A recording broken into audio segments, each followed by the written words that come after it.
Hey, this is Hannes with Lander Defense, and I thought I'd take a moment. We're out here at the home range doing some laser gun drills. Thought I would take a few minutes to show you some stuff we can do here and that you could actually do at home to get fairly good with the firearm without a whole lot of money and also with a lot less danger, doing some things that, as you can see in the background, are pretty dangerous when done with a live firearm. In fact, impossible. So let's take a look here and talk about some drills. We've got Eric here who's working on some basic pistol stuff. He's just started out, and we're using the SIRT laser gun, which is a fantastic tool because you don't burn any ammunition. It's a little pricey up front compared to other things, but compared to a few boxes of ammunition, they're really cheap. So Eric, you've shot a handgun before, right? You've shot like full power handgun stuff, but that was a long time ago, and you were kind of a kid, and you weren't like totally into the training thing, right? Yeah, that was a long time ago. So we've been working through some drills. What are your thoughts on using the SIRT gun? Because you started out first and it was a little bit wobbly, and kind of tell me how the progression went and how that thing helped. Well, simply, it's been a while since I shot a handgun, but and I forgot a lot about the basics of shooting a handgun. But luckily, with this little thing right here, it's been able to help me understand more of what's necessary for shooting a lot better. The advantage of laser guns, one of the great things about them is we're not burning ammunition. We can do this anywhere. We can do this in the living room, whatever. If you buy a SIRT gun, there's videos that you can buy that come with it that give you some basics. But here's where it gets really useful. Okay, so now we're on the moving target system, and you can see for targets, I put reflective tape on this water bottle. I have various targets we use. It allows you to see the laser dot in the daytime if you buy the cheaper SIRT gun. If you buy the more expensive gun with the green laser, you don't need to do this, but why spend an extra $100 when you can spend a few bucks on a roll of tape? That's the way I look at it.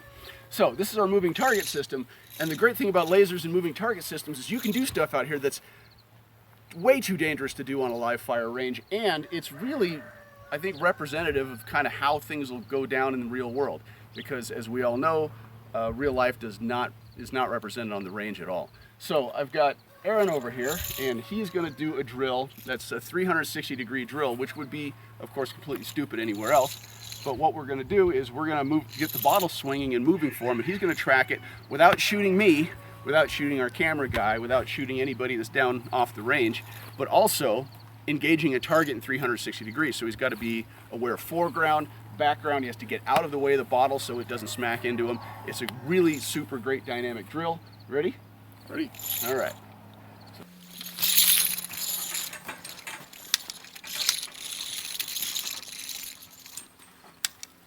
Nice. So have you ever done that on a live fire range? No, I have not. Why not? Well, for one, you get kicked off the range. And if you're out in the desert shooting, it's just not practical. You shoot holes in your car. And if everybody else is dead, they can't kick you off the range, though. Right. Yeah, so, and do you think that's probably more representative than shooting at paper targets? It is. Very dynamic. Might be moving a little bit faster than, say, a person running. Yep. But practice for the worst case, right? That's a good point, actually. So, we're practicing for this, and I have an even smaller, faster target that I call the Hummingbird, that you try and do it with live fire, and you can hit it like 1 in 20. But if you can hit it, that's pretty good. Not in the 360 thing, of course. But you make a good point about target speed. So with a target system like this, which is simple, I'll have another video on how to build something like this because it's pretty inexpensive. Let's talk about slowing the target down. So to slow it down, we can go with a bigger or lighter target. So in this particular case, I have just a little piece of metal, an old mild steel gong that wasn't a good idea. Inside this, which is a bucket you can get from your typical bakery. Frosting comes in it. They usually give them away or sell it for $1 or $2. Pretty cheap as far as targets go. So let's see how this looks a little bit different. Are you ready? Ready.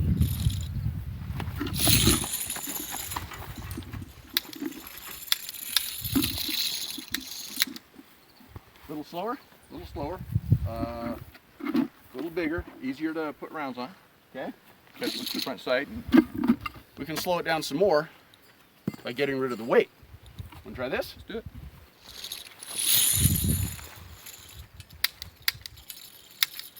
Yeah, I'm seeing 100% shot placement here. That was perfect, every single one. And that's realistically about human speed. And about human size. Yeah, and even then. But you were putting them, I mean, you were shooting a group on a moving target, which is, that's impressive. you want to up the challenge, we have some other options too.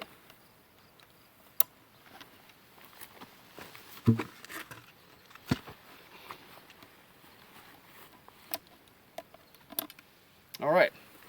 In this case, we can have a target on a 3D target that's moving in almost 3 dimensions. You can also replace this with bungee cord if you want real 3D motion, but we're not that fancy today. So we're going to do this, and now this is what you're shooting for. You ready? Yep.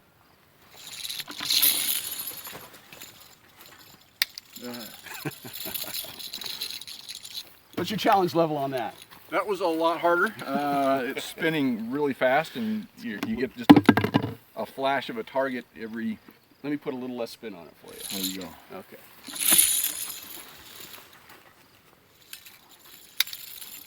I missed the target there. What do you think? That one was easier than the first time around. Still challenging. Still challenging. So the point is that with very simple equipment, with no ammunition, even if you live in a country where you can't even own a real firearm, you can do this with an airsoft gun, you can do it with a laser gun. You can put something like this together for not a whole lot of money from your local hardware store. These are all just readily available parts. And you can get a lot of training in, because that's the key to shooting well and being able to use a firearm confidently to defend yourself. First, there's the basic skills of shooting and hitting a target, which is what this is, in a dynamic, moving environment. And the second is decision making, which you need to get good training from a scenario trainer to really get that down. So hopefully this has been of some use to you, and I'll see you around.